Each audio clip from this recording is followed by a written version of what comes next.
नकली विदेशी मद बिक्री समय चढ़ाऊ कर विपुल परिमाण मद जबत कला ब्रह्मपुर अबकारी विभाग। गतकाली रथयात्रा थिबा जोगु ब्रह्मपुर सहर में मद बिक्री उपर कटकणा जारी करथिला जिला प्रशासन। तेबे सहर किछि स्थान में बेआईन भाव नकली मद बिक्री हेउथिबा सूचना पाइथिला अबकारी विभाग। नकली मद बिक्री को धरिया पई अबकारी विभाग पक्षरु दुरी टीम गठन करा जायतिला। सहर में बड़ बजार थाना अंतर्गत मालेसन पेटा निकट में नकली मद बिक्री करथुवा अभियोग रे संतोष कुमार साहू नामक जड़े युवक को धरता अबकारी विभाग।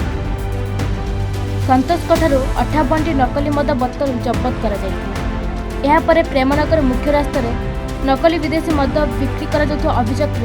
चढ़ाऊ कर 167टी नकली विदेशी मद बोतल गोटे मोटरसाइकल सह 2 जन युवक को काबू कर मोट 225टी नकली विदेशी मद बोतल यथा 40.500 लिटर नकली मद जबत कर 3 जन को गिरफ्त कर तेबे गिरफ्त 3 युवक केउठ नकली विदेशी मद आनी सहर बिक्री करते से नहीं अधिक तदंत चालू रही सूचना दी ब्रह्मपुर अबकारी इन्स्पेक्टर। गतकाली आमर रथयात्रा उपलक्षे आमर गोटे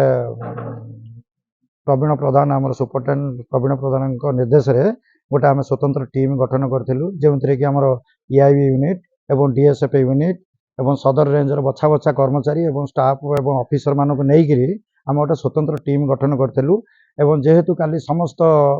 ब्रह्मपुर टाउन म्युनिसिपालिटी एरिया रे समस्त फरेन लिकर दुकान सब सील होता कलेक्टर निर्देश मते तेणुक आमर जो स्वतंत्र टीम गठन कराइला ये ब्रह्मपुर टाउन विभिन्न अंचल रे तनखी चलते से आम हूँ काली तनखी समय आम हूँ बड़ बजार थाना अंतर्गत गोटे मालेसन पेटा से गोटे पिला को आम धरलु ता ना है संतोष कुमार साहू जहाँ कि से तार से 58 नंबर्स ऑफ मैकडल नंबर 1 और डुप्लिकेट मैकडल नंबर 1 से नहीं ताठू आम खबर नहीं पुणी आम जा प्रेमनगर मेन रोड एरिया रे आम छापा मारला बेले सेठू आमर 167 गोटी नकली विदेशी मदर ये जबती करने संगे संगे गोटे मोटरसाइकिल आम धरीचु एवं सेठी आम 2 जन आसामी आम धरबार सक्षम हेलु से समस्त बोतल गुड़िक मिसबार 225 गोटी नकली विदेशी मद जो टोटाल परिमाण है 40.500 डुप्लिकेट IMFL आम जबत करूँ। एथि संगे संगे 3 जन को आम गिरफ्त करूँ एवं गोटे motorcycle jar number motorcycle number है OD 07 AN 0954 गोटे मोटरसाइकेल जबत करूँ। ए संक्रांत आम 3 जन को गिरफ्त कर तदंत चालू रही आमर सुपरटेंडेंट निर्देश मते आमर ये तनखी चालू हाँ ए संक्रांत पचारे एवं चिरंजीवी नामक जो आसामी से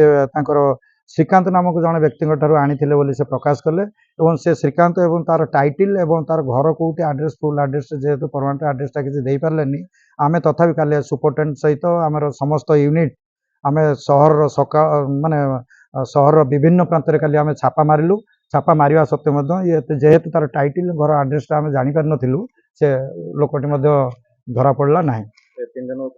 बर्तमान ये 3 जन को गिरफ्त कर कोर्ट को फरवर्ड कर एमानक ना रे आग पूर्वर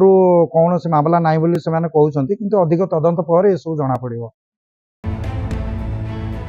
गंजाम जगन्नाथ रिपोर्ट एवन ओडिशा।